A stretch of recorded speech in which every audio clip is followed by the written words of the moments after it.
From Delaware's most award-winning radio news team, this is WDEL Video News. Here's Chris Carl. Among Delaware's top stories for Monday, December 17th, the road-weary hens are back home. A former problem property gets a new lease on life, and a former Wilmington landmark may have a new use. Here are the details. A tired-looking and dejected Blue Hen football team arrived back in Delaware Saturday after falling in the national championship football game to Appalachian State. WDEL's Lee St. John met the team at the airport. The team's charter flight from Chattanooga touched down at New Castle County Airport shortly before 11 Saturday morning. Head coach Casey Keeler was first off the plane and said life on the road in the FCS playoffs had obviously taken a toll on his team. Yeah, it was a couple things. First of all, I think we ran out of gas a little bit now that this thing's all over. 6 to 16 nights in your own bed is kind of difficult, and I think we're a little tired. And us being a little tired and playing a great team was not a good combination. And yeah, we didn't get some breaks early in the game. Absolutely, we felt that we should be a lot closer ball game. So things went against us, and with them being as good as they were, we needed kind of things to fall in our direction, and it just didn't fall in our direction. Many of the players showed signs of a hard-fought game. Defensive end Ronald Talley walked to the bus with an obvious limp. Quarterback Joe Flacco, who ends his two-year career in Newark, going 23 for 48 for 336 yards in the championship game, said that the Mountaineers lived up to their reputation. Yeah, they were pretty good. They were pretty good as a whole, and you got to tip your hat to those guys because they played their ass off and they had a hell of a season. For some of the underclassmen, the year is far from done. After some time off, winter workouts begin in January. Reporting from the New Castle County Airport, Lee St. John, 11:50 a.m., WDEL Sports. Fire has caused heavy damage at a strip shopping center on Kirkwood Highway. The fire west of Mill Creek was reported shortly after midnight this morning across from All Saints Cemetery. Flames fanned by stiff winds broke through the roof of the building and kept firefighters busy for about 2 hours before being declared under control. More than 6 firefighters from 5 area fire companies responded. No injuries were reported. The cause is under investigation. State police are charging a man from Maine with inappropriately touching a 9-year-old girl in a Wilmington area Walmart. A witness told police that 47-year-old Sean O'Brien of Vassalboro, Maine, was approaching children Saturday evening at the store on Centerville Road. Police say the witness watched O'Brien try to play with the kids by enticing them with a doll, money, and a ball. The witness also says O'Brien hugged a girl and placed his hand on her buttocks. Troopers say O'Brien gave the little girl $10 for the hug. He's now charged with second-degree unlawful sexual contact and released on bail. He was ordered to have no contact with children. Coming up, a woman is critically hurt in a two-vehicle crash. WDEL News continues in a moment.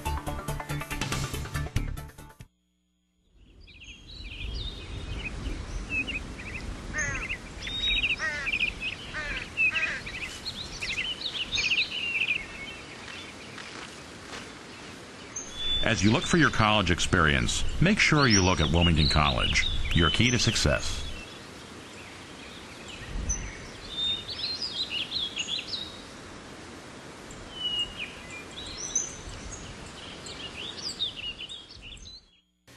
A Pennsylvania woman is in critical condition after a two-vehicle crash on Route 301 near Middletown. It happened Saturday just after 6:30 p.m. State police say a car pulled out of the parking lot of Hoover's when it was hit by an SUV. A passenger in the car, Martha Schultz of Bluebell, was flown to Christiana Hospital where she's in critical condition. 2 others in the car were treated for injuries. Troopers note the road was dry, but that area is dark. The road was closed for 3 hours. No charges have been filed, but that investigation continues. Like the phoenix rising from the ashes, a property once considered the worst in New Castle County is all cleaned up and up for sale. WDEL's Carl Konevsky reports. It's the ultimate before and after. Number 72 Simons Drive once had more code violations and police calls than any other home in the county. Now, through the hard work of the Rosehill Community Center and the Nehemiah Gateway Development Corporation, the house is ready to be sold to a new owner at an affordable price, something County Executive Chris Kuhn says is a sign of things to come. I am excited about this. I think this is the first fruits of a project of neighborhood transformation that will stabilize, re-energize, and then ultimately transform. neighborhoods across Newcastle County. The house has an appraised value of $103,000, but Rose Hill officials say they would consider selling below that amount if a buyer would make a long-term commitment to the neighborhood.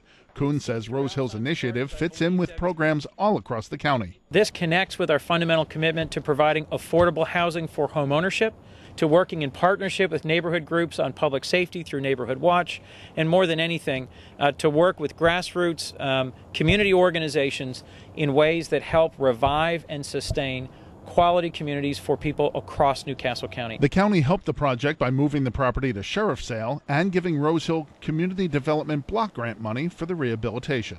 Reporting from Simon's Gardens, I'm Carl Konevsky, 1150 AM, WDEL. Officials hoping to open a children's museum on Wilmington's Christina Riverfront say they have reached a deal on a site. The old Kahunaville nightclub will become home to the Delaware Children's Museum. The $16 million museum is expected to open in 2009.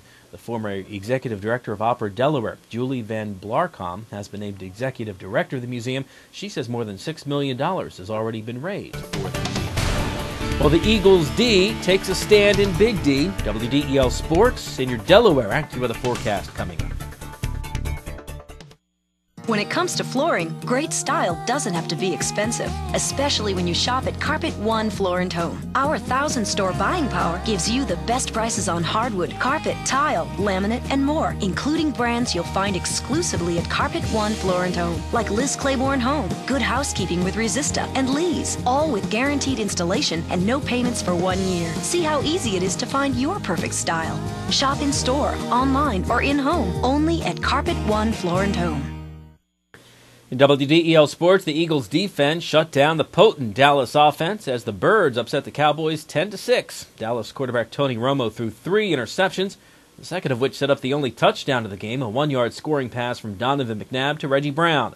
The win snapped an Eagles 3-game losing streak and ended a 7-game Cowboys winning streak. The Birds play at New Orleans on Sunday. Central Connecticut jumped out to a 31-point halftime lead and cruised to an 81-48 win over Delaware in men's basketball. The Blue Devils led 50-19 at the half. Delaware junior Mark Eggerson, playing in his first game for the Hens after transferring from Georgetown, scored 14 points but was just 3 for 12 from the field. Delaware drops to 2-6 on the season. The Blue Hens play at Vermont on Wednesday. And the Flyers also lost to the Devils, John Madden scoring a pair of goals as New Jersey knocked off the Flyers 4-2 in Newark. Mike Richards and Daniel Bier scored for the Flyers, who have lost 10 straight to the Devils in New Jersey.